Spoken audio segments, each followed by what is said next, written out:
although I've only had 11 months at Manchester City, I've really enjoyed it. It's a tremendous club, but at the same time, I think that when Everton Football Club made the approach, there was only one decision for me. And the 1990-91 season at Goodison Park will be remembered for little else other than the return of Howard Kendall. Things hadn't been the same without him, despite the wholehearted efforts of Colin Harvey and the board's financial backing. The chemistry with Harvey as number one never passed the acid test in the way it did with Harvey as Kendall's number two. Together again, as they were as players also in the late 60s and early 70s. Augurs well for the club in the future, although without question last season contained moments and matches of genuine encouragement for this managerial marriage second time around. Evertonians are convinced it'll lead the way again and produce another team capable of dominating English football the way they did in the mid-80s, playing with verve and style and being rewarded with the game's major honours. Bracewell. Stevens. Gray has stolen a yard here on Terry. Bracewell. Well played. Stevens. He's got another. Verve about Everton now. Bracewell. Gray left it. Sheedy! Oh, yes! Certainly the likes of Kevin Sheedy, Dave Watson and Kevin Ratcliffe now know what's expected and what to expect under Kendall's administration. I know the players. I mean, and some of them, have enjoyed great times with me there. Hopefully they'll look at it as a tremendous challenge to hopefully have great times again. Getting to Wembley in the Zenith Data Systems Cup could hardly be described as one of Kendall's priorities when he returned, but the two-legged area final against Leeds was certainly representative of the kind of challenge Kendall was now looking for a positive response to. He got it. Leeds the favourites, Mel Sterling with one of two area final goals, the better of the two yet to come, before Peter Beagrie did one of his famous but far too infrequent somersaults to celebrate Everton's equaliser, set up by Mike Newell.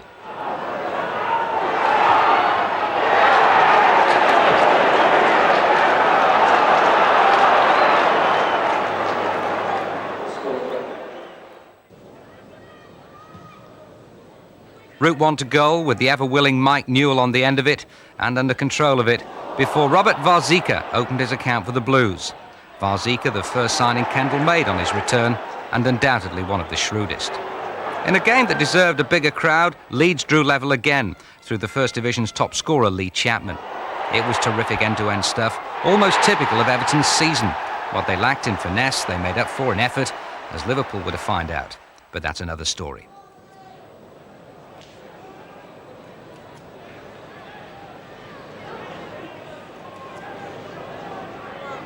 Varzika's electrifying burst took him clear. It looked as if Newell might score. Mike Milligan did.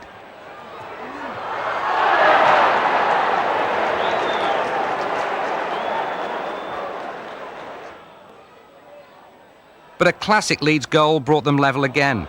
Footballer of the Year Gordon Strachan, Mark Whitlow, Lee Chapman, 3-3. So a place at Wembley resting on the outcome of the second leg at Goodison.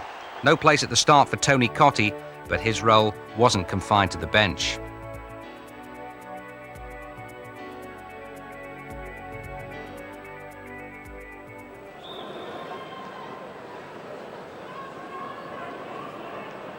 Sterling coming through. Oh, what a goal!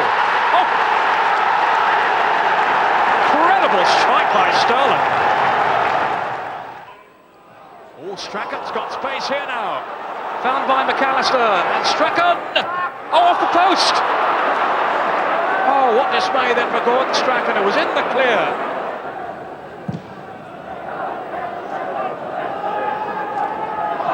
Right, looked like a little shove then on Newell. Spotted by the referee. Everton free kick. And it wasn't from too dissimilar a position to this that Mel Sterling scored, of course. 4 leads in the first half. What will the Everton response be here? A goal is there, and Milligan and Ratcliffe, who might well crack one through. A lot of players in that Leeds wall. Ratcliffe, cleverly done. Rather different to Sterling's free kick, and it didn't produce the same result. Leeds still winning by a goal to nil. Mel Sterling the scorer. 3-3 from the first leg. Leeds inching their way towards the final, but no, a chance for Newell. And he's put it wide. Well, what a miss, Ron. Well, very much so. I mean, we do say that the Leeds offside trap can be suspect. Here you see it sprung, not with any ingenuity, just a straightforward ball through. There's Newell. I've got a feeling here that Keogh would have been up alongside him for a little tap-in. But he can't play. Any striker would try his luck from there. And really, he should have scored. That was as good a chance as Strachan's, when Strachan hit the post on the other side.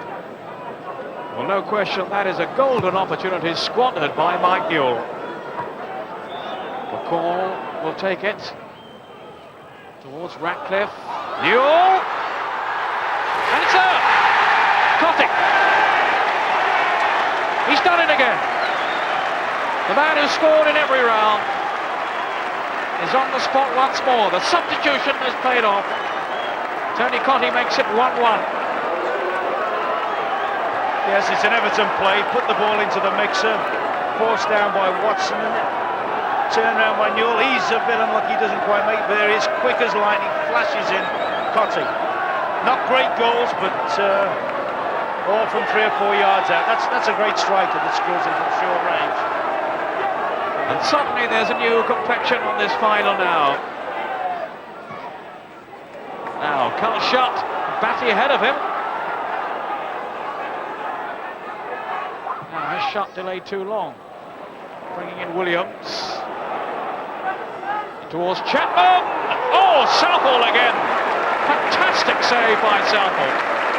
Although that had Ron Atkinson shaking his head there in disbelief, Ron.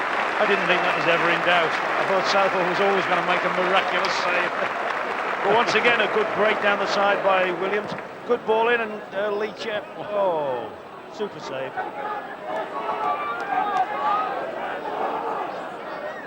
McCall. It's a fine pass set to pick out Nevin. Still Nevin. Drilled through, and it's gone in from Emerald. It was deflected, no doubt, but Emerald has scored, set up by Nevin's run, and delight on the Everton bench at last. John Emerald. Marvellous for Everton, good setting up play. Nevin keeps his head, spots a player coming in support Emerald. That's when the game gets cruel. He's tried to stay cool, Everald, and side foot the thing in from just outside the box, and it's taken an ugly deflection. Lukic really left stranded, no chance. Everton lead 2-1. Nevin the provider. He comes off Fairclough. Williams now for Leeds. Run straight into Milligan. Bjorn Cotty is onside. Surely Cotty's going to finish it off now. He will do. That's a third for Everton, 2 for Tony Cotty. And a rapturous reception from the Evertonians. Cotty's goals took Everton to Wembley for what turned out to be a bruising encounter with Crystal Palace, more suited for Wembley's indoor arena and Reg Gutteridge-style commentary. But we'll leave out the gory bits and provide you with another reminder of why Robert Varzika will be a name to conjure with in more ways than one in the years to come.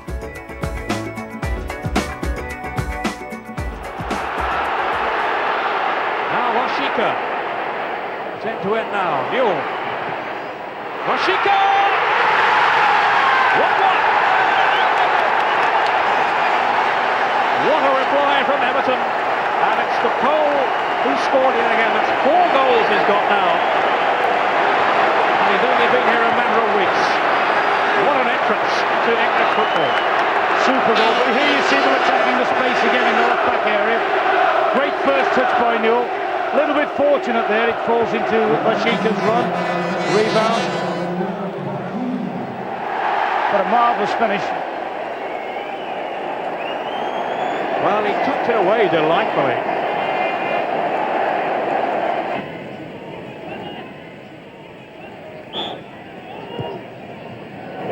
It's Nevin.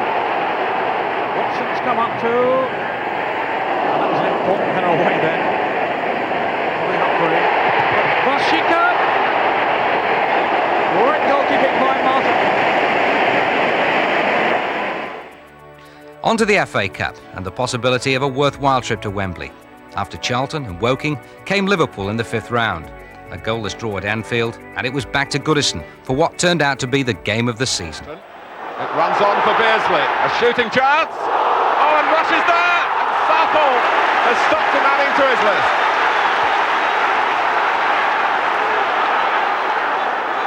That's a lovely dummy by Sharp. Ray Atterveld raiding on the right. Hussein Grobbelaar started to come and could have been embarrassed. Nevin away by Ablett. If this is a sign of things to come, we are in for a rare treat. Liverpool nearly scoring, Everton hitting back, Barnes on the ball. We haven't had an opportunity to have another look at the Southall stop from Rush.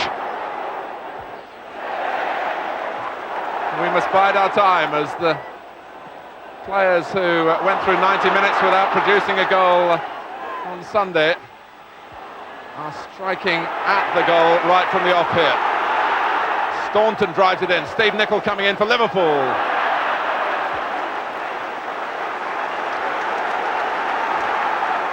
Well, Peter Beardsley looked like a man with a point to prove. He's always dangerous in this position, Martin. He's always looking to shoot. I'm very surprised that Neville Southall hasn't collected it first time. But he shows what a good goalkeeper he is. Look how quickly he's up. And that's a magnificent block when Ian Rush, I'm sure, thought he was adding to this wonderful tally of his. The winners go to West Ham in the quarter-final.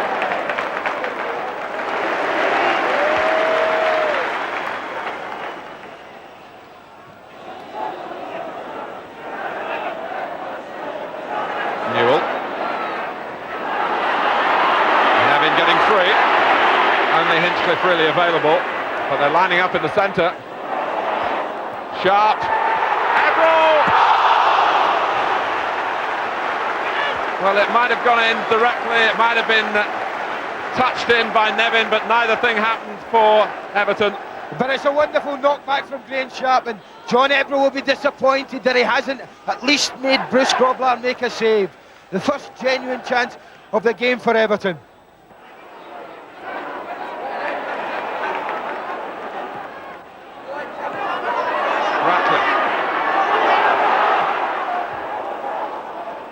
There wasn't much help for Sharp, and I can tell you that Kevin Ratcliffe was being teased by Andy Gray for his forward surges on Sunday. There aren't too many of them these days, and maybe that crossed his mind because he certainly could have gone on further forward a moment or two ago. Oh, well hit by Nevin. And Grobbelaar in some difficulties by his left-hand post. Yeah, it's the aerial problem again for Liverpool, but what a great strike from Pat Nevin.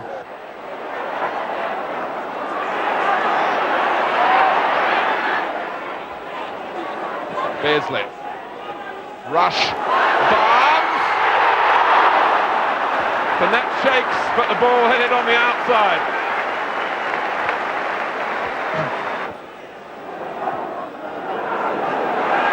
Hinchcliffe. Watson trying to force a way through. Newell couldn't get round the outside. Played forward by Staunton. Oh, and Rush has got the better of Ratcliffe. Ian Rush takes on Neville Southall. And off the line by Hinchcliffe. Beardsley.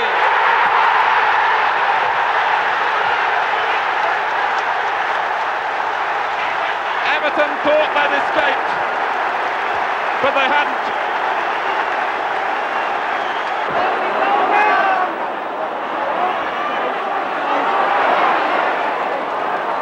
McDonald, who's got very good feet, as they say in the football trade. He got into shooting positions on Sunday 2 or 3 times, didn't always hit them as well as he would have liked. No, he hits it very well. It's a difficult angle. I think Bruce is quite happy to see that one, that attempted shot from there. I'd be surprised if we could beat him. But I'm not surprised that Howard Kendall's decided to change and bring on Stuart McCall. I felt that they had got the ball into the box quite well at times. What they hadn't done is got the support players up with them. And I think someone that can get in there and has proved in the past that he'll get in there is Stuart McCall. Sharp wins a header for the benefit of Nevin. It's McDonald who crosses. Newell poised at the far post. And Nicol is limping.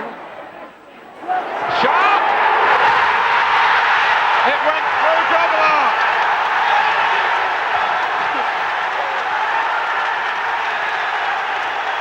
Less than 2 minutes gone in the second half. Everton fists are raised now, and as Graham Sharp redresses the balance. It's a great cross in, but no one really picks up Graham Sharp. He gets behind Gary Ablett and he puts in a fine header.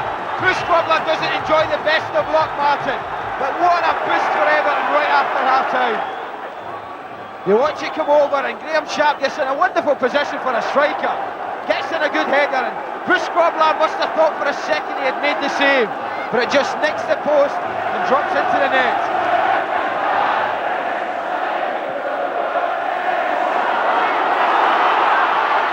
Nevin skips over Staunton. Newell and Sharp in the centre, joined by Everett. Nevin goes his own way. McCall made it his, but it wasn't. And Pat Nevin can put them in front, and hasn't. And wonders how he didn't. Well, it's another defensive error, this time from Liverpool. Players getting involved, and Pat Nevin will never have a better chance to put Everton.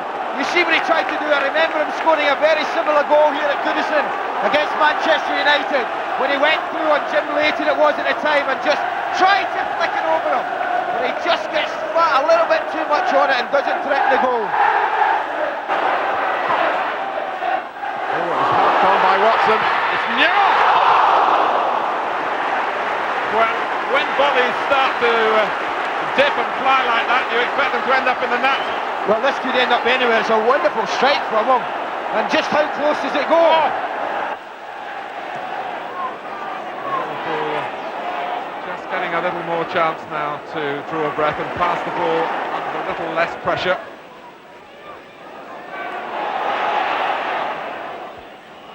Mulvey. He's a good barometer really for how the game is shaping, Mulvey. If he's able to pass it well, Liverpool are starting to get on top.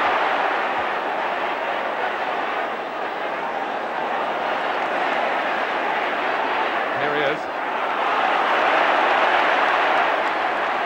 He's found Nicol, despite the attention to McCall. It's more like Liverpool of the first half. Beardsley, Barnes is free. Oh, save! They're not only back on top, they're back in front. And it's a bonanza here for Peter Beardsley. Well, what an incredible strike from Beardsley. He just drags it away to create the space with his right foot. And look at that for a finish. Dalglish has shown the way to get the best out of Peter Beardsley. As they like it or not, because a lot of Liverpool supporters feel that the manager could have made more use of him. I actually was just thinking how ineffective he had been in the second half, Martin. Hadn't really been involved at all. But then he stuns everyone in the ground with a piece of finishing like that. He can well have a quiet 20 minutes if he's going to produce something like that in the 21st minute.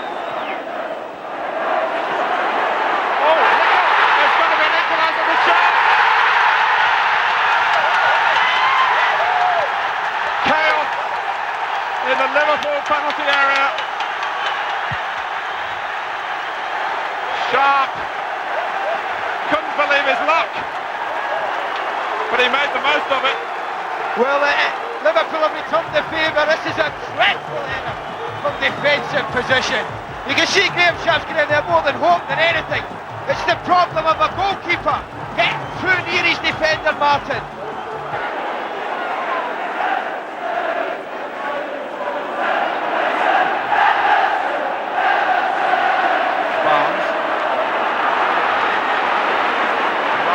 By Beardsley in the middle, as Barnes takes on Watson. Oh, Southall has pushed it away, in fact, from one of his own players, Keown. There was no attempt to get there first from an opponent.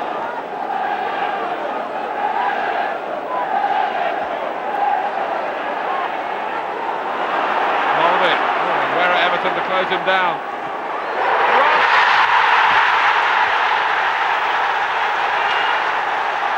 The scourge strikes at Everton again.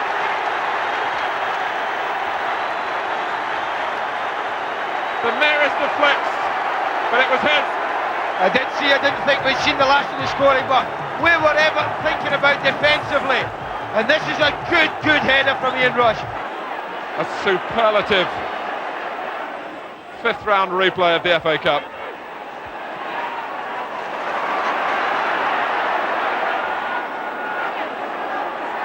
Hinchcliffe.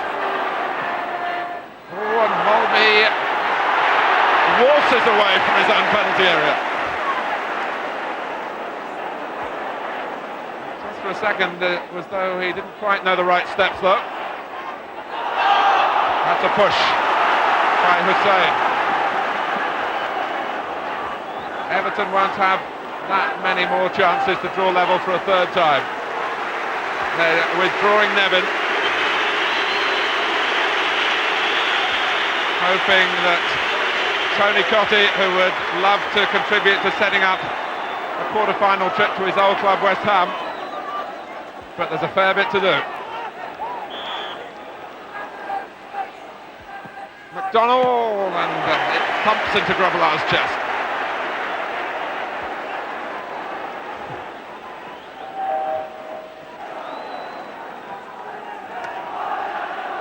There's a difference on the benches now. There's a spare man on this near side who was Peter Beardsley, and still might involve Mulvey, just nudging it.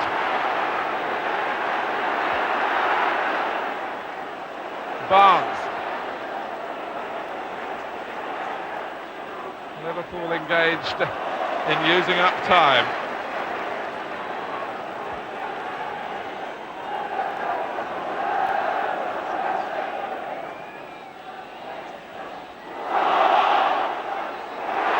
Barnes goes on.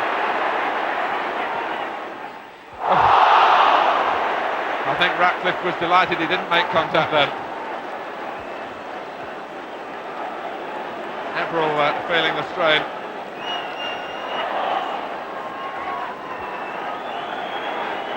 It really has been a pleasure to sit and watch this game tonight. And both teams, tremendous amount of credit. What can one say about Liverpool?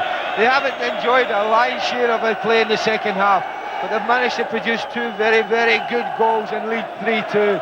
Everton been asked just to do too much to come back from the third time, but will certainly feel that they should have taken something from the game.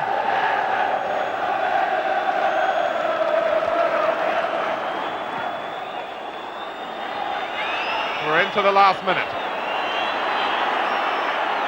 McDonald. McCall helps it in. Cottee! 3-3!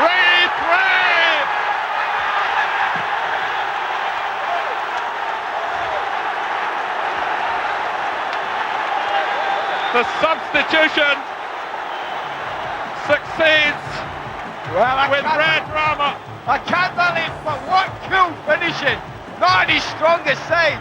You did say he would love to go back to West Ham, and what a time to produce a goal. Just when you felt that was it. Liverpool were through to the next round. Mulvey. Rush with another header and a wonderful save.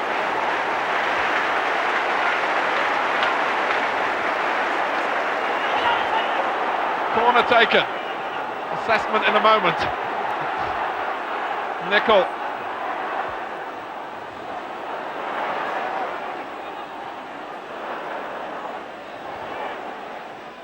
McDonald. Ian Rush got terrific power into the header because there wasn't that much on the ball as it reached him. The spring Southall showed.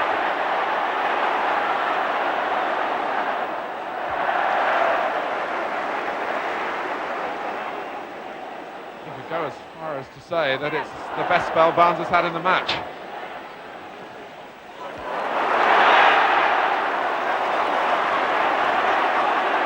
Hinchcliffe.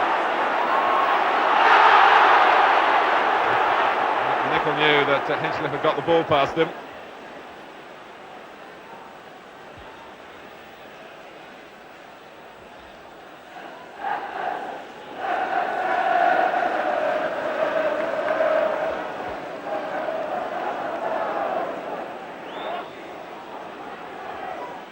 Coming up to 7 minutes played in the first period of extra time. Everton 3, Liverpool 3.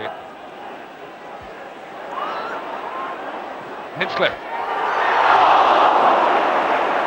Well, the crowd noise told you everything there. Let's have a look at the Southall save first. You did say that this is something that Ian Rush has improved, his heading ability, and this proves it. That's a wonderful header and a superb save from his Welsh international counterpart there to deny him yet another goal. Ablett.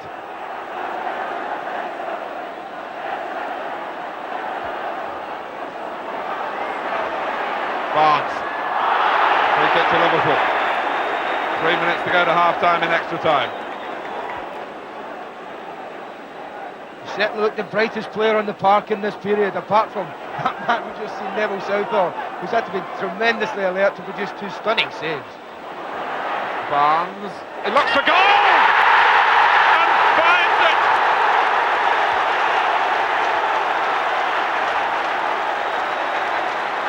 For a fourth time, Neville Southall has to pick the ball out. Well, what can you say about this man that hasn't already been said? Look at the bend on it. A goalkeeper that's in the form of Southall has no chance. It's a quite magnificent finish, and I don't apologise for using the word magnificent, because that's what it is. McCall!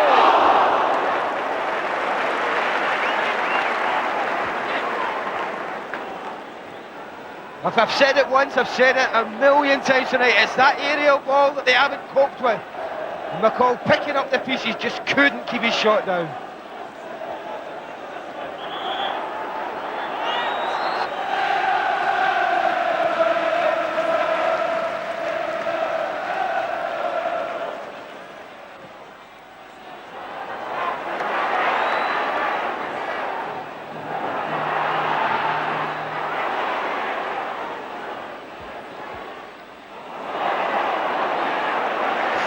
To go.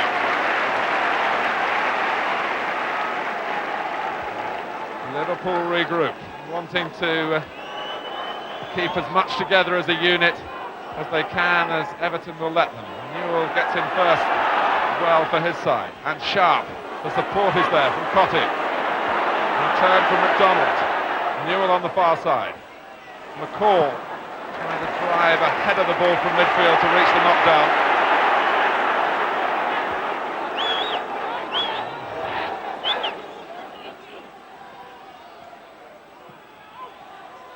Hinchcliffe did very well. Oh, and Hussain has let it go to Cotty! They're back from the net again!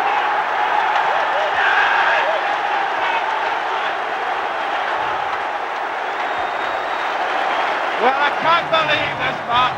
When all Kenny Dalglish would have wanted was his team to defend properly, they go and commit something like this. And Cotty doesn't need any more than that.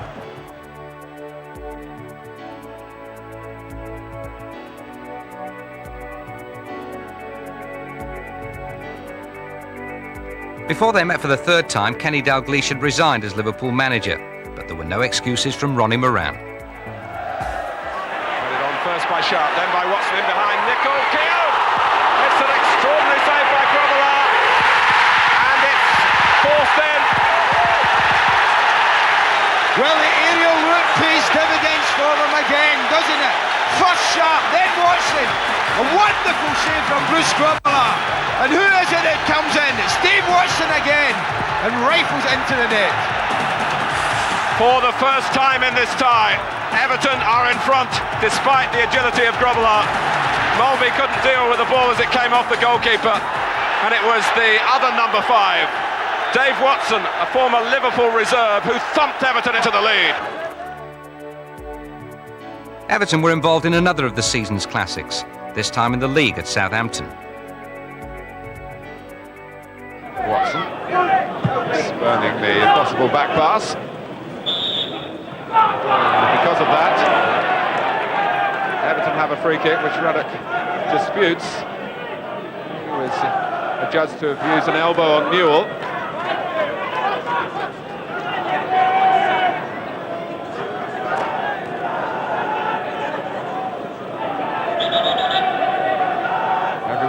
Ratcliffe has come forward for Everton.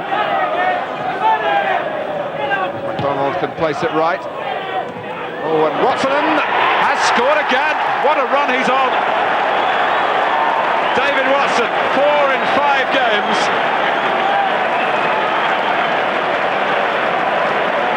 And Southampton are behind with half an hour gone. Force of numbers really for Everton. Good challenge at the far post by Cottee to make it happen for Watson.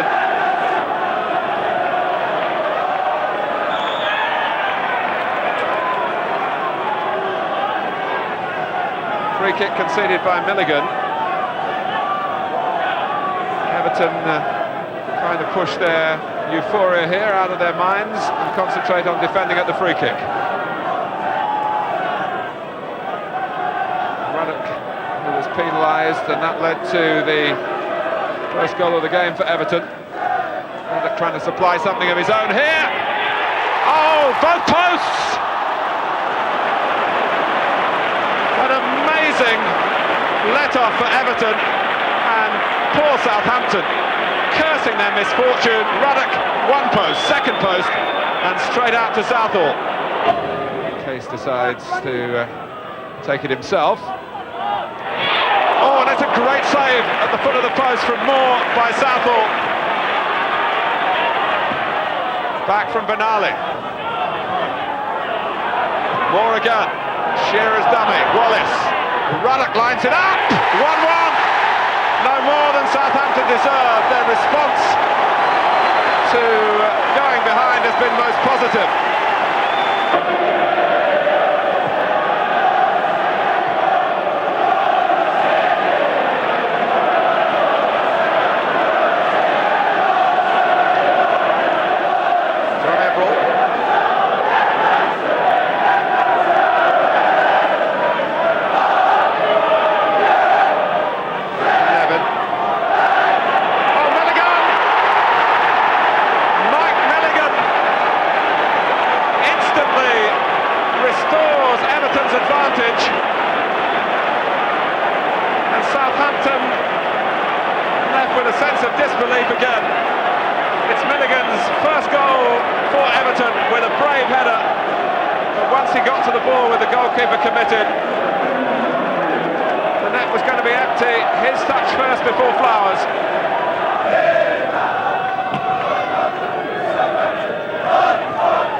Uses very well, and it almost inevitably makes the defender collide. Ruddock was making an orthodox attempt to get to the ball, but he did push.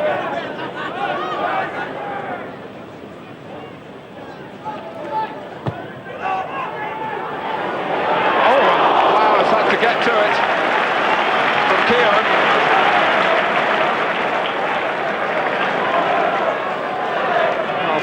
Again finding Everton's free kick routines difficult to defend against.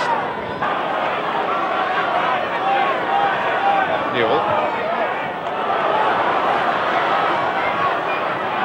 Everton arriving in support of McCall. Oh, and it came off Cockrell. Cottee will get there and put it wide.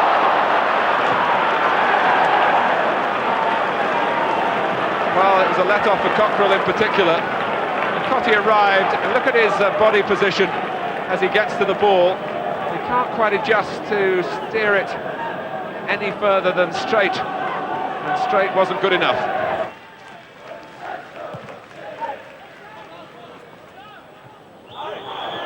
It's a push by Ratcliffe. It's at this stage really where Chris Nicholls' comments before the game about the need for the supporters to play their part. Really very relevant at the moment. They need a lift. 2-1 down. They have a free kick. It's an opportunity for Ruddock and Moore to go forward again, and that could cause Everton some concern. Oh! Well, how did that end up in the back of the net? It's 2-2. It's a stroke of fortune here, is it? I think that came off Mike Newell.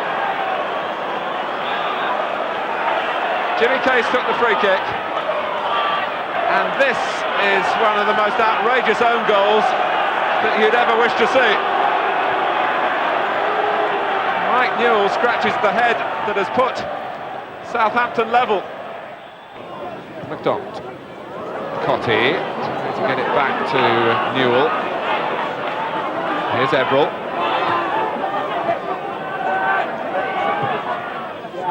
McCall.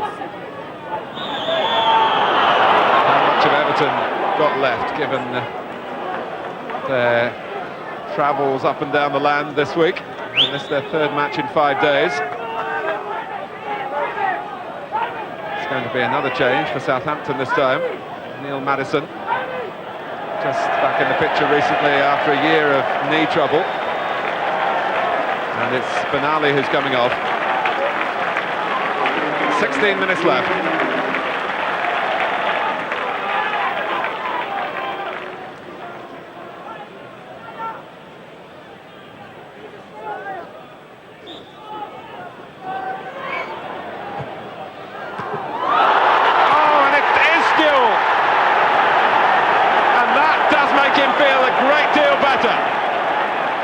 Southampton had let their guard slip at the substitution.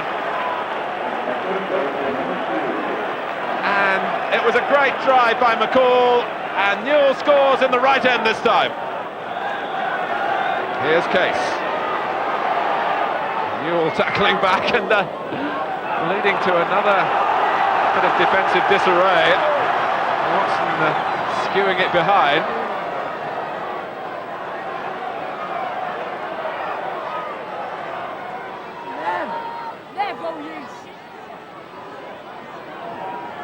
Wallace takes the corner. And Shearer headed it back when really Maddison could have called for that in a better position. Good job by Keown. Everton, oh, they're two away, onside. McCall is on the ball and Cottee were both in their own half. Is this 4-2? Oh! Southampton gambled and lost. Cottee scores. Flowers totally exposed. How often do you see this in the First Division? Southampton, who changed in bringing on Maddison, they lost their left-back Benali in that substitution. And McCall, the only thing that just I wondered here whether Cottee was ahead of McCall as the ball came across the linesman, didn't think so, and that's what mattered.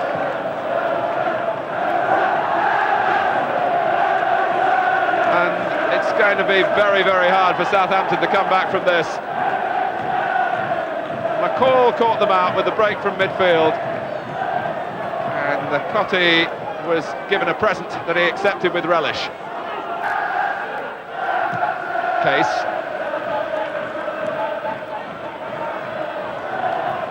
Here's Maddison. Oh, Shearer was looking for Southall. Right out, Shearer. Goal given. A game to remember, but unfortunately the season began so woefully that relegation was more likely than the Championship. When Everton turned it on, it was usually too late. Sharp's the target this time. There was an appeal for handball there against Chris Fairclough, and the linesman says penalty. Confirmed by the referee.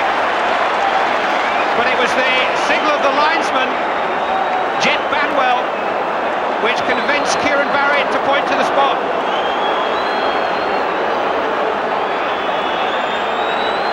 Protest directed at the man with the flag. Graham Sharp appealed immediately, and Fairclough definitely handled it.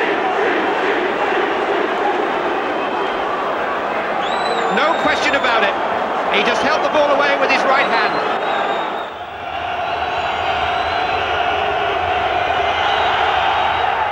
Oh, well won.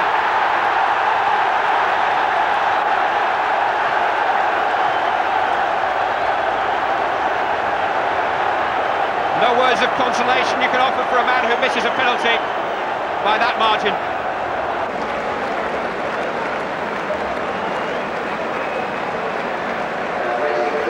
Neville Southall out of the Everton dressing room, well ahead of his colleagues. clearly whatever's been said in there, he doesn't feel relates to him. He's made 3 transfer requests already this season. And his contract with the club stretches until 1996, and they're holding him to it for the moment. But Neville looks less than happy with his lot these days. Hinchcliffe will take the throw-in. Newell. Sharp won that. Sheedy. Nevin with an opportunity. Everton back in business. Well, that could be an important goal. There's still a long, long way for Everton and Pat Nevin to go, but they've made a start. A goal made by Graham Sharp's sheer determination. Sheedy, the substitute, provided the cross, and Nevin tucked it in beautifully. Sweet goal.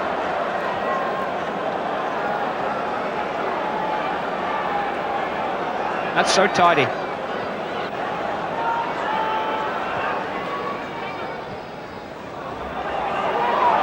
Milligan. MacDonald. Nevin ahead of him. Hung in towards Graham Sharp. Great header! Lukic didn't know it had happened. Milligan. That was a classic header from Graham Sharp. Well, when you think they've missed a penalty in this match, Everton might suddenly start to think about what might have been and what could still be.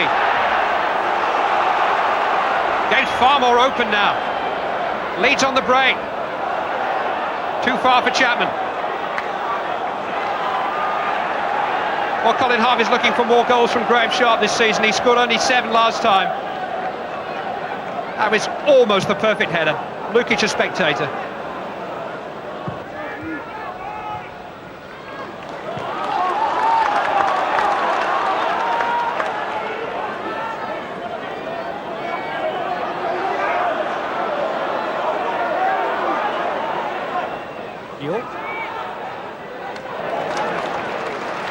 Here. Sharp calling for it again, and Sharp will get it if he can get up. He's trying to readjust and link up with Hinchcliffe, who was fouled by Gordon Strachan. Hinchcliffe's seen plenty of Strachan in the other half of the field this afternoon. Now he's making the former Manchester United man do some defending. Little Manchester derby going on that far touchline. Everill's free kick. Newell in there, just dropped behind Nevin. Lukic got his fingertips on it. Everton have a throw-in.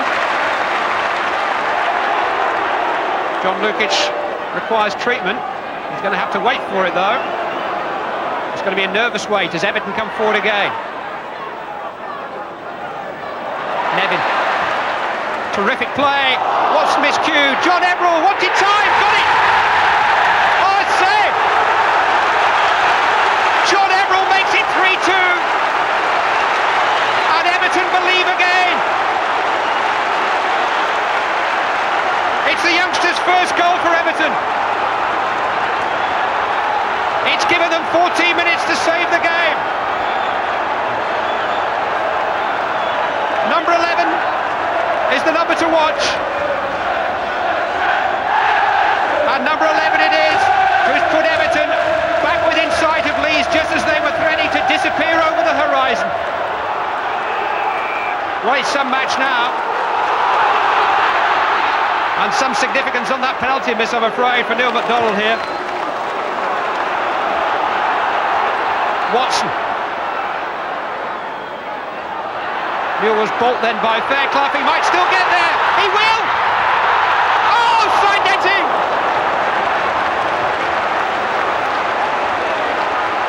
A whisker away from an equaliser, Mike Newell.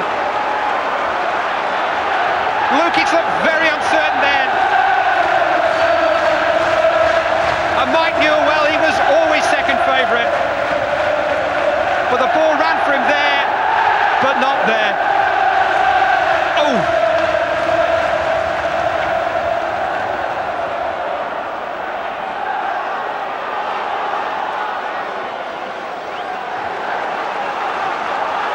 Well, when Everton went 3 down this match. There wasn't a price on them getting back into it.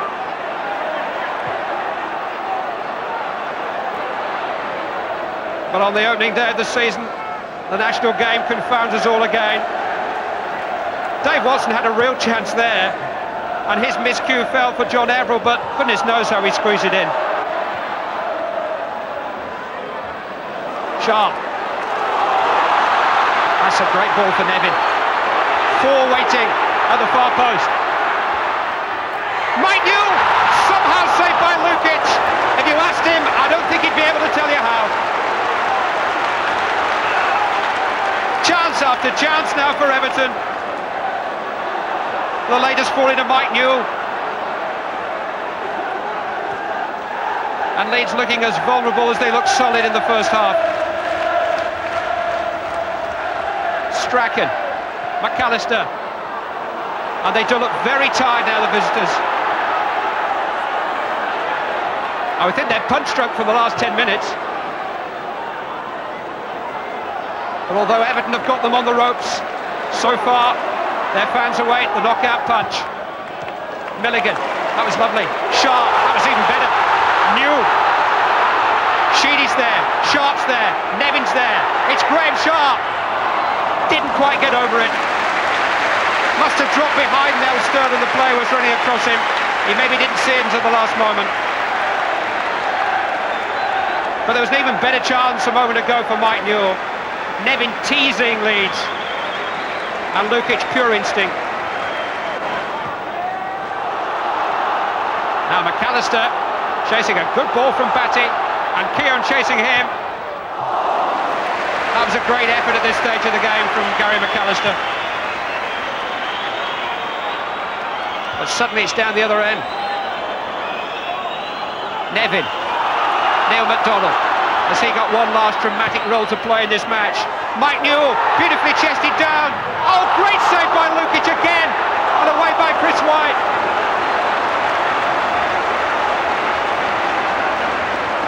Well, he looks calm, doesn't he? He's not. Anguish on Newell's face. Nevin, tormenting Leeds again. Another superb cross. Watson was held, was he? No. It was a clear header. I thought for a moment Mel Sterling had grabbed him by the sleeve, but Watson didn't complain. He just looked to the heavens as his header fell tamely away. This was the previous chance for Mike Newell, and what a save this was. Great control on the chest, and he got everything behind that. Almost too much, he almost did it too well.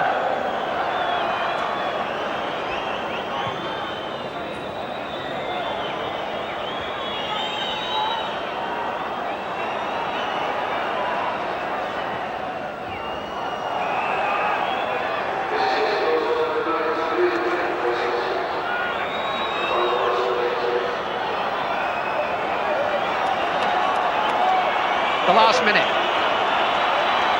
and the last chance for Everton. Sheedy, Newell, Sheedy again. One last cultured cross maybe, a little bit too long for Sharp. Avril trying to revive the attack. Half-hearted appeals for handball against Kamara.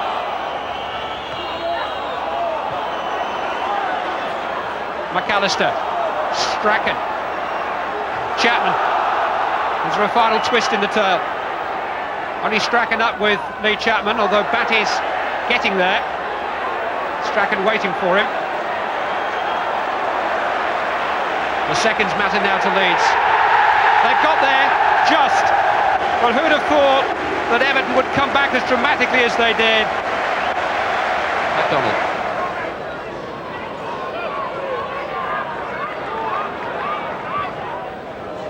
Milligan. And Nevin. Now he's got beyond Burrows for once. Oh, terrific goal!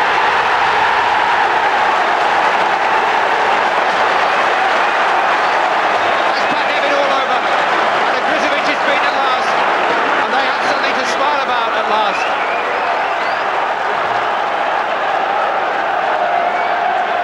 The close control on the skill is one thing, but it's the timing.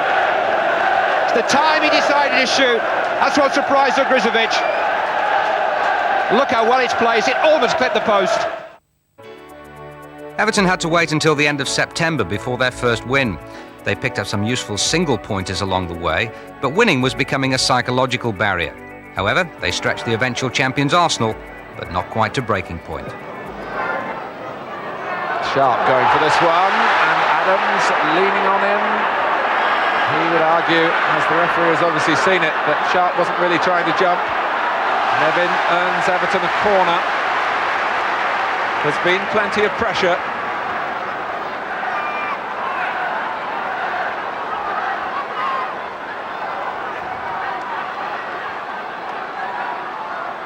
And Hinchcliffe trying to swerve in one of these dangerous corners.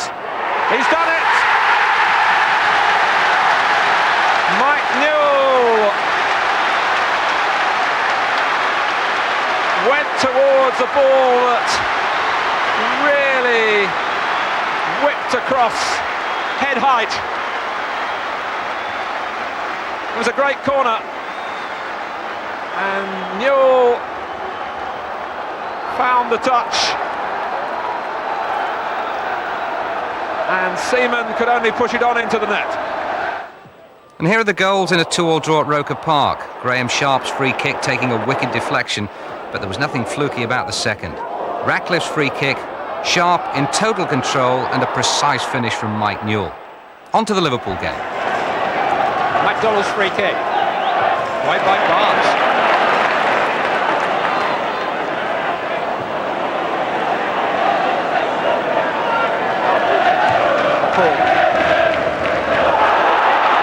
Wrestling away again. It's another free kick, Everton's way.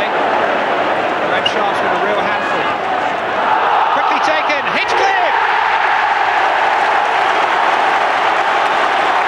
Smart thinking, and a glimmer of hope for Everton. Andy Hinchcliffe's first goal for his new club. His first since the Manchester derby a year ago. Up Belton he scored against Manchester United at Main Road, has maybe just given Everton a flicker of a chance. Nevin it was with the smart thinking, and Hinchcliffe with a decisive strike.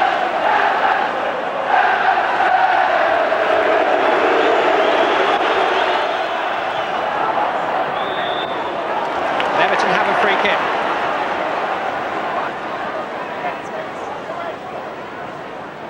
They've never threatened to give up the cause in this match.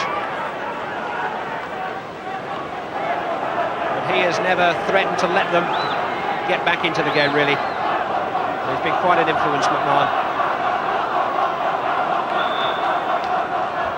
Hinchcliffe's free kick. McCall trying to get there. Oh, and it off the save!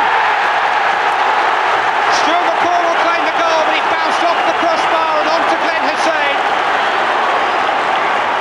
With just over 5 minutes left to play, Stuart McCall, with the assistance of the big Liverpool defender, has given Everton a fighting chance for a fighting comeback. Watch McCall, number 8. It's his header that forces it beyond Grobbelaar, but he bounces down off the Hussein and in.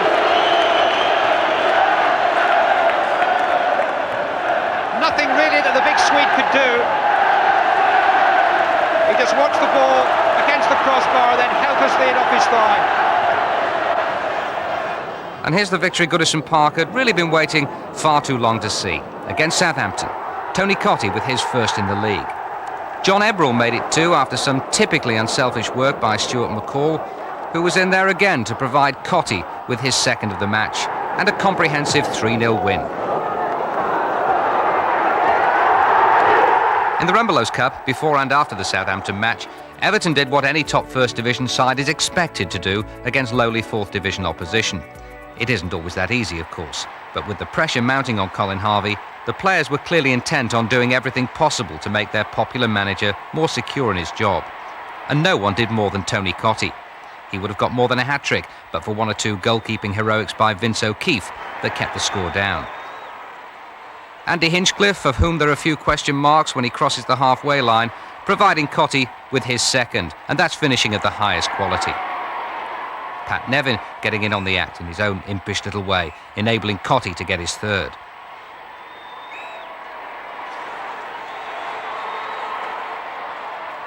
Then Neil MacDonald weighed in with the next from the sort of range that's become his trademark. And then with Hinchcliffe marauding again, the Wrexham defence were turned around, and when they were facing the other way, saw Pat Nevin dispatch the ball into the far corner. Relief, albeit temporary relief, for Colin.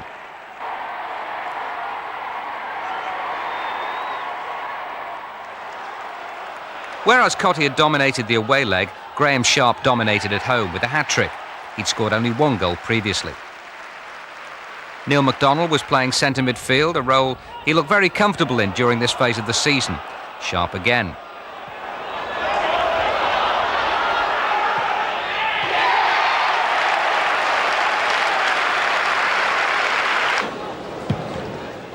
Then as Wrexham tried to play the ball out of defence following Southall's long kick, MacDonald dispatched a superb first-time ball to Cottee, who got his fourth of the tie. Operating in a central position gives MacDonald more of an opportunity to get into the area. Sharp's control here enabling MacDonald to get the goal of the tie.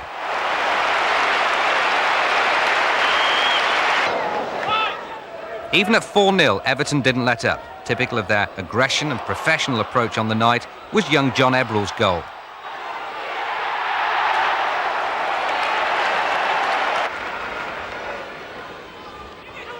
And to round off an overall 11-0 victory, Sharp completed his hat-trick.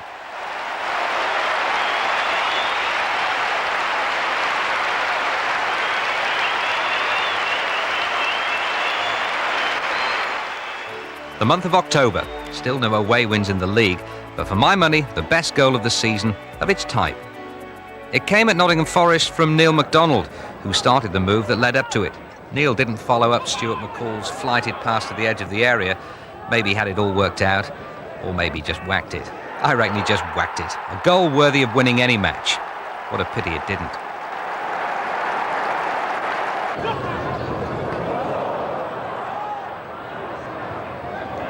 Well, Everton had to settle for a point at Luton with a goal out of Pat Nevin's vast repertoire of cheeky tricks.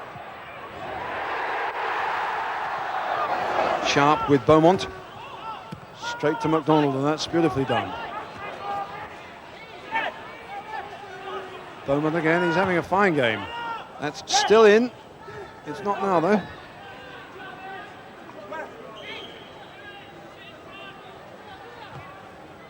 So a throw into Everton. Never won a game on this pitch. Trailing by 1 goal at the moment. Turned aside by Sharp.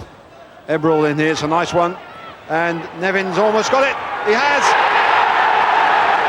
And that was bad play by the Luton defence, but very sharp play by Pat Nevin. Shouldn't really have been his at all. It was nicely laid in, but that's a defender's ball, and Harvey is beaten and is tucked away from Chamberlain. 1-1.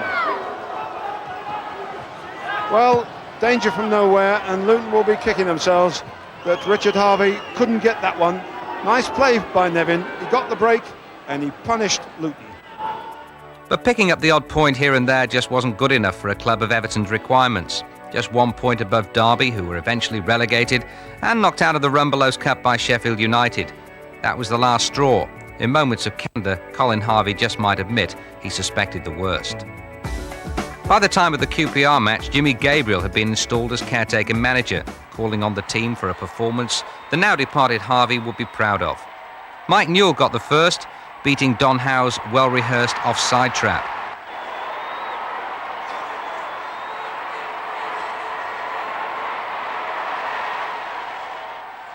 And he did it with a bit of help from the referee, who allowed play on, quite rightly, and then dummied Paul Parker.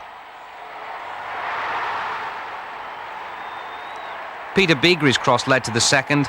Certainly Stuart McCall doesn't score enough himself, and he's the first to admit it. But in the guts and determination department, he's got few peers. Pat Nevin will be the first to agree. Gabriel's 100% record as Everton manager was sealed by another long-range effort by MacDonald. The following week, Everton hit the headlines when Howard Kendall returned to Goodison Park.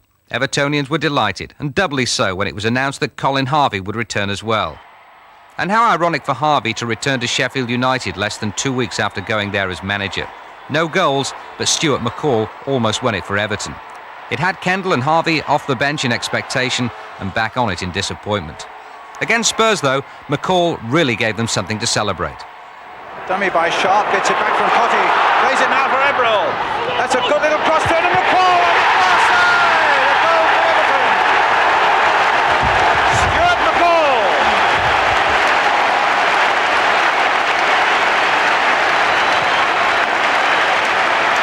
I make that his first of the season, but it was a great move. Sharp and Cotty involved, and then the ball out to Ebril. There's the Sharp and Cotty touch. Here's Ebril's beautiful cross. And McCall on the far side with the downward header.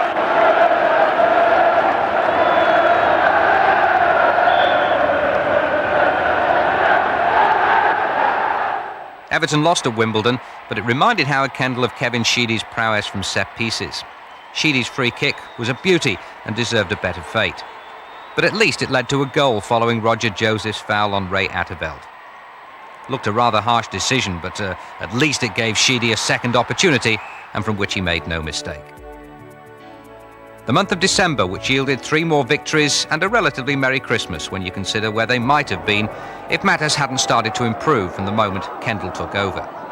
Against Coventry, Stuart McCall's endeavours in midfield were rewarded by the sort of goal he used to score with great regularity at Bradford, which makes you wonder why he hasn't been more prolific for Everton.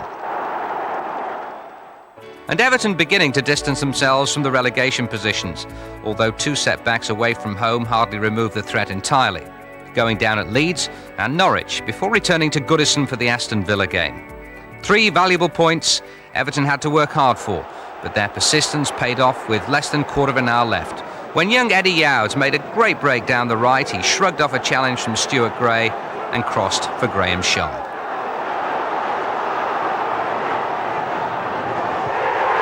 Great contribution by the youngster, and Graham Sharp doing what comes naturally.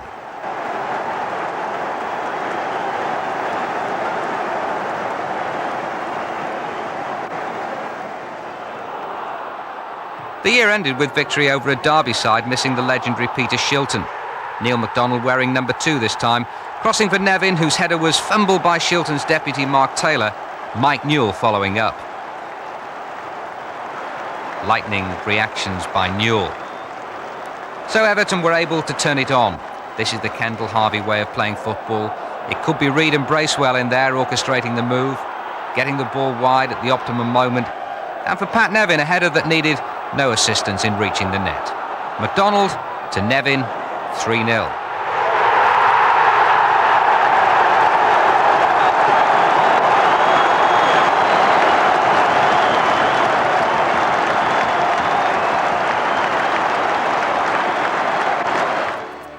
January, and a new year that began with Everton's first away win of the season in the league. They then followed it up with victory over Kendall's previous club Manchester City, where he'd established a Goodison Old Boys network. But first to Stamford Bridge, where Kevin Sheedy's cross was missed by Dave Besant and buried by Graham Sharp. Number 2 was down to the Chelsea old boy Pat Nevin, who was quick to react when Hall miscued a clearance. Nevin turned the ball back and Jason Cundy turned it into his own net.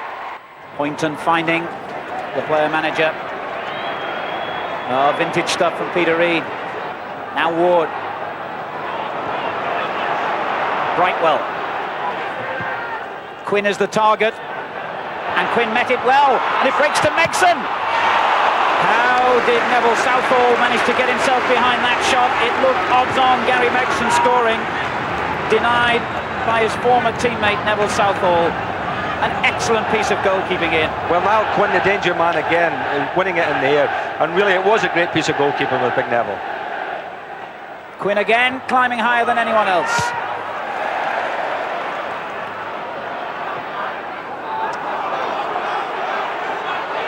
Brightwell. Heath beaten by Ratcliffe. It comes to Reid though. Hinchcliffe's clearance. And the referee has given the free kick against Manchester City for the challenge by Heath on Hinchcliffe. Well, it was a marvellous opportunity that for Manchester City, and Peter Reid will know that Everton aren't likely to give many opportunities today against a team whose players they know so well. A difficult bouncing ball, and just about dealt with by Hendry. Quinn again winning it, on towards Heath. Ratcliffe gets in there between Heath and his own goalkeeper.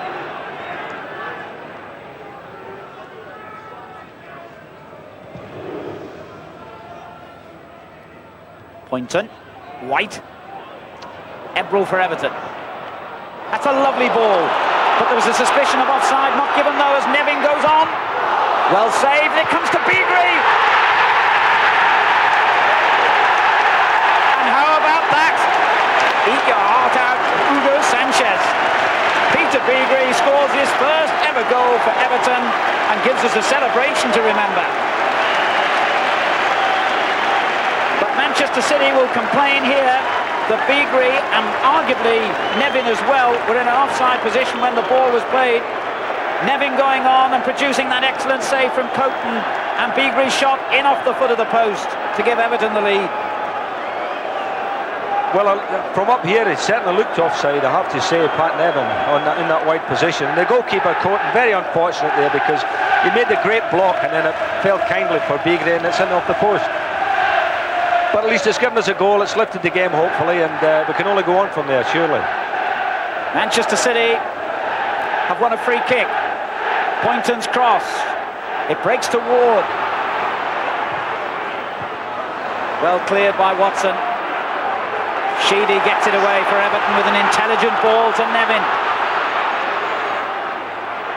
Oh, and that was a bad foul.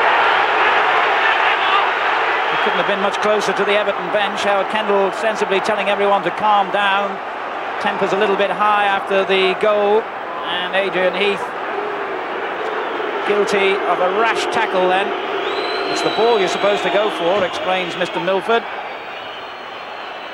Ouch. I would think that little Inchy was a bit fortunate there not to get a yellow card there. I think certainly the reactions of the Everton bench in calming everything down helped. As Sharp heads it on, and Nevin unable to keep it in play.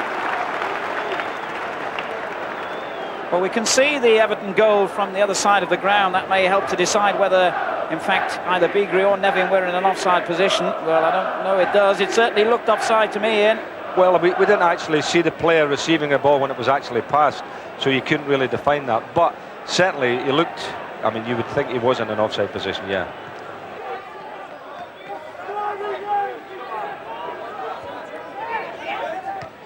Sheedy doing well, Sharp. McCall. Good tackle from Brightwell. Nexon. Reid. Beaten by Ebrel. But City retain possession, offside though against Ward. That's a good little battle in midfield, isn't it, with the old stage of Peter Reid against young John Ebrel. And I mean, young John is blossoming this season. He's now playing at the centre of midfield, and he wants to be there. You know, he prefers it to be on a wide position, as he did when we were here for the Spurs game. He played well that day on a wide position. But it's very interesting today to see them, the old fella and the youngster together.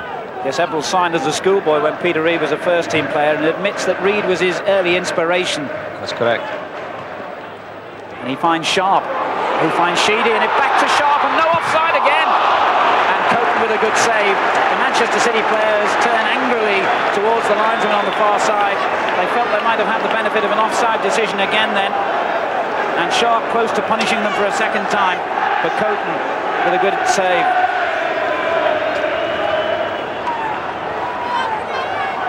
Everton's corner. And there was a claim for a foul. Sharp said he was being held by Quinn as the ball came into the near post. A great scream from the Everton supporters, and Sharp continuing the argument, but Roger Milford was well placed to say no.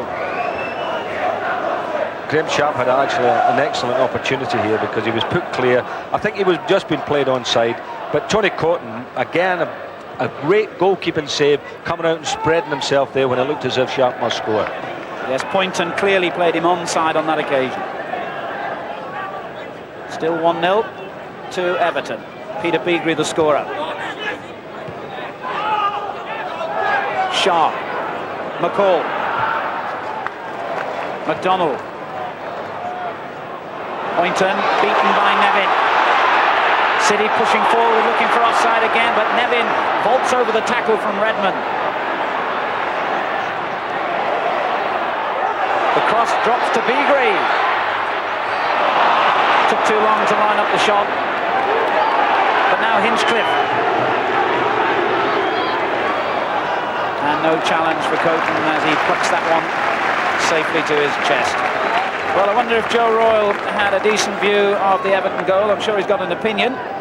We can't really tell from here whether it's offside or not, but I think City are playing a very dangerous game, persisting in being so square when they've already been caught once. Here's McCall. Sharp. Poynton for City. Sharp with the challenge, but he still finds Quinn. Nice little layoff for White. Ratcliffe.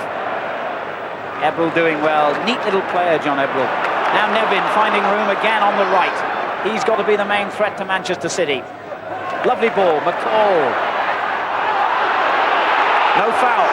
Ward counter-attacks for Manchester City. Heath is offside.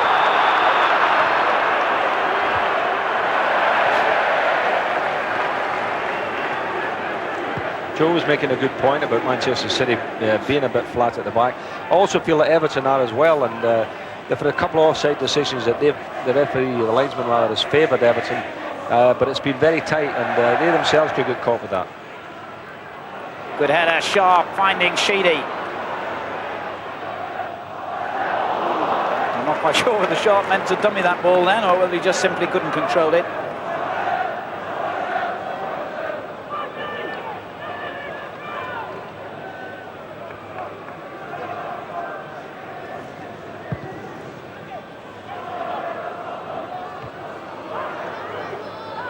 Reed back to Hendry. Chipped in for Quinn. It looked to me as though he's being held by Watson, but play on is the verdict. Sharp. Redmond right behind him. Nevin, always available. Sheedy.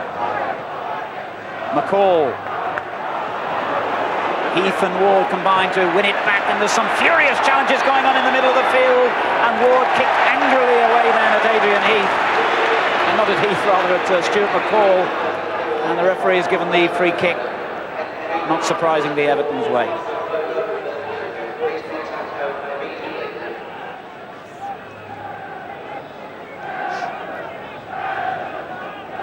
Ratcliffe with the kick.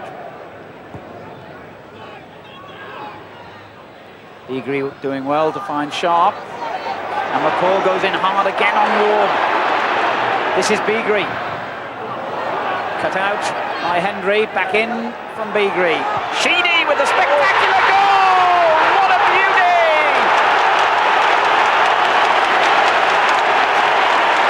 A magnificent goal by Kevin Sheedy!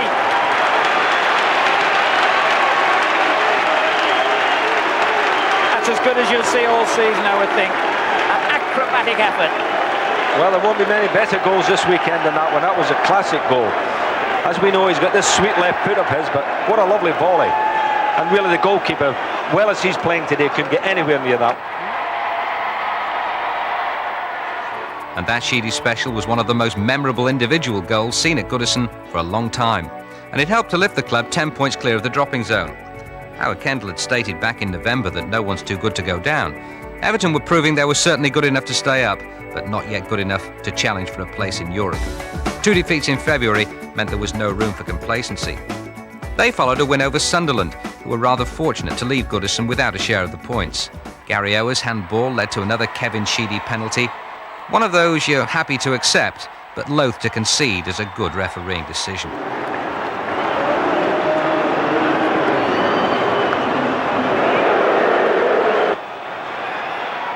Tony Norman got to Sheedy's pile driver, but not to the follow-up.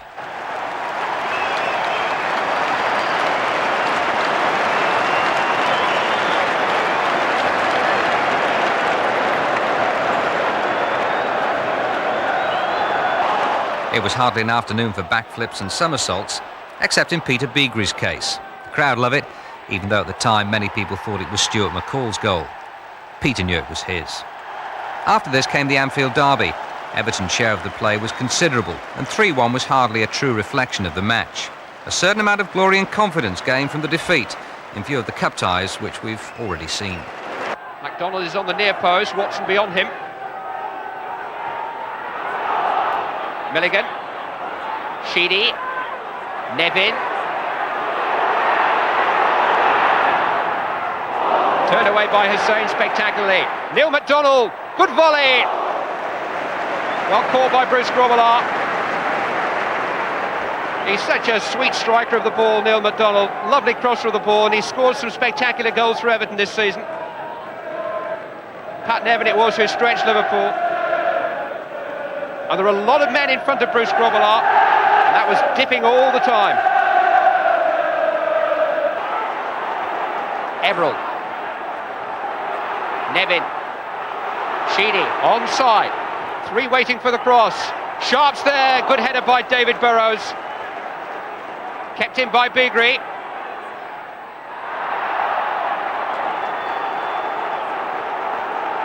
Everton have the throw. Little period of concerted pressure. Good turn by Nevin, felt he was clipped by Gary Ablett. Referee had a very good view and wasn't interested. Nevin insists there was contact. He spun away from Ablett so cleverly.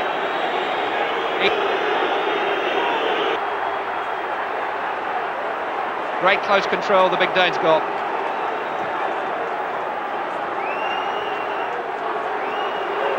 Barry Venison, Steve Nicol. Sheedy was too wise. Here's Nevin. Switch wings with Beagrie quite effectively here. McCall. Only Sharp in the box at the moment. Sheedy. Sharp's header, great save! Turned away by Ablett. Wonderful instincts from Bruce Grobbelaar to deny Graham Sharp. It was in every sense a sharp header, but Grobbelaar reacted brilliantly. And Everton are far from finished. McCall's header. Watson, Nevin, now did he handle it? He smuggled it in, it's a goal. The equaliser in stoppage time in the first half from Pat Nevin.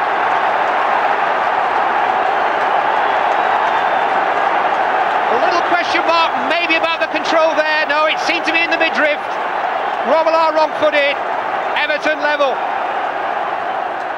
Even though the Goodison fans were awaiting their third FA Cup meeting of the season with Liverpool, Everton were expected to beat Sheffield United, whose Houdini-style renaissance was slowly gathering momentum. Tony Cottee scrambling a goal after 2 minutes, but it ended up a 2-1 defeat.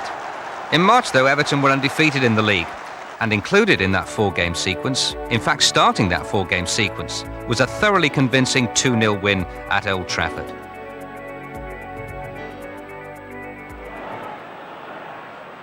But this is a competitive Everton midfield that he's playing against today. Pat Nevin. Graham Sharp. On towards Ebrel, who seemed to be impeded there by Pallister, who's won his free kick. He actually took his eye off the ball for a moment as it was played into him, and rather tumbled into Pallister. But his progress was checked, and Everton do have an opportunity here.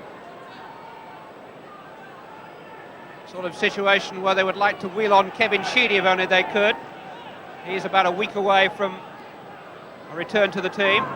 But Andy Hinchcliffe and Neil MacDonald waiting behind Stuart McCall are both dangerous customers. And Kevin Ratcliffe has drawn away to the left.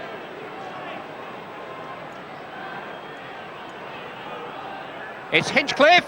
Good save. Newell. 1-0. Andy Hinchcliffe's free kick. Too hot to handle. And Mike Newell gives Everton the lead. It really was a thumper, and Seeley did well just to keep it out. But Newell slid it back into the net. Hinchcliffe. Sharp pulling away to try and make something of it. MacDonald in support. Good cross that. Important header by Maldonaghy with Mike Newell lurking. MacDonald did exceptionally well just to hook that back into the danger area.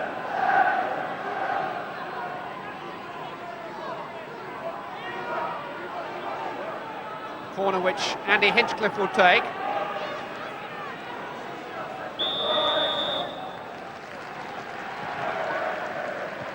Header was by Pallister. So Newell lets it run out for another corner. Nevin is offering himself to take it. Newell taking up his more familiar station on the edge of the 6-yard box. 6 minutes of the first half remaining. Seeley didn't quite make it. Chance there for Dave Watson. His second goal of the week gives Everton a 2-goal lead. An awful lot of pressure, could not quite deal with. And United were as 6s and 7s from that point onwards. Sharp put the pressure on the goal line, and Dave Watson gleefully lashed it through the defenders into the net. You have to have sympathy for the goalkeeper in these circumstances. Once he's come, he's expected to make it, but it was so difficult for him, and Seeley couldn't get back. Everton hit the right pitch on the worst pitch in the First Division. Kendall was delighted, and things looked good for a place in the semi-finals of the FA Cup. But the Blues couldn't reproduce their Old Trafford form at Upton Park.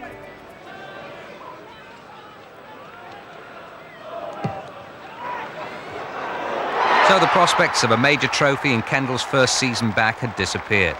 But there were still aspects to work on and hope for the future. None brighter than new crowd favourite Robert Varzika, who got both goals in a 2-2 draw at Aston Villa.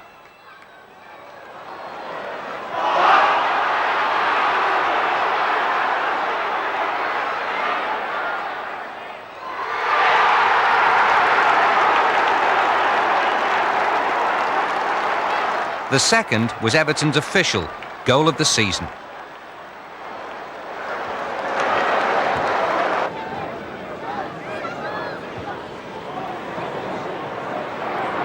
In April, 1 win, 1 defeat and 3 draws for a position of respectability, no more than that, in the First Division.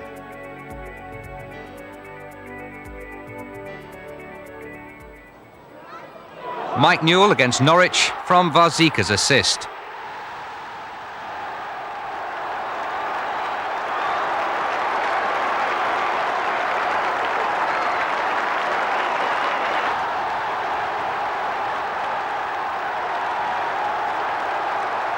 Howard Kendall had achieved much of what he set out to do, taking Everton clear of relegation and assessing all the players at his disposal and laying the foundations for next season. Varzika will play a big part in that, and so will Tony Cottee. Kendall's made up his mind about Cottee. He went on record saying he's not for sale. One of Everton's top 6 goals of the season against Wimbledon.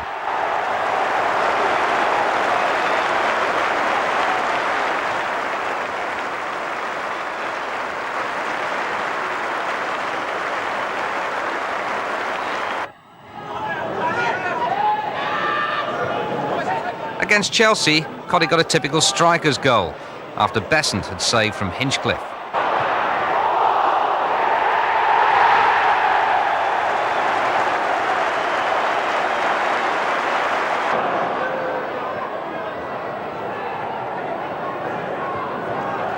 Kerry Dixon, who distinguished himself on the day, played an awful back pass here that put his own defence at 6s and 7s and ended with a goal for John Ebrell, who enjoyed such a marvellous season and will inevitably be a part of Everton's future for many years to come.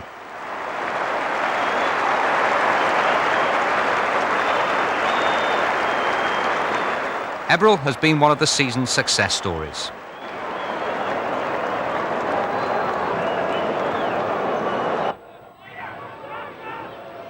A rip-roaring game at White Hart Lane with Pat Nevin getting the first goal, scoring in the manner of so many other Everton number 9s, although slightly shorter than most.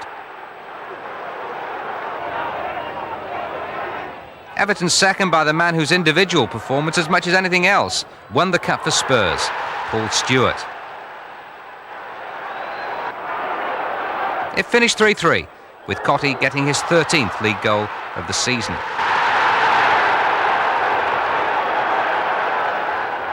Cottee really looked the part during the run-in, with 3 goals in May, as Everton finished off with a flourish. A winning flourish. There were still flaws in the style of performance.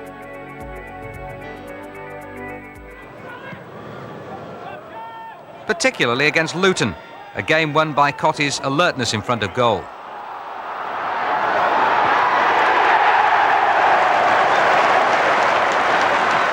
He scored 2 flashing headers at Derby in Everton's penultimate game of the season, another game of excellent entertainment value. In between Cottee's 2, Kevin Sheedy wrapped in his 4th of the season, before Cottee completed another away victory which had been in such short supply since Everton last won the league in '87. Chairman Philip Carter has pinpointed that as the main cause for concern. But that was largely before Kendall's return.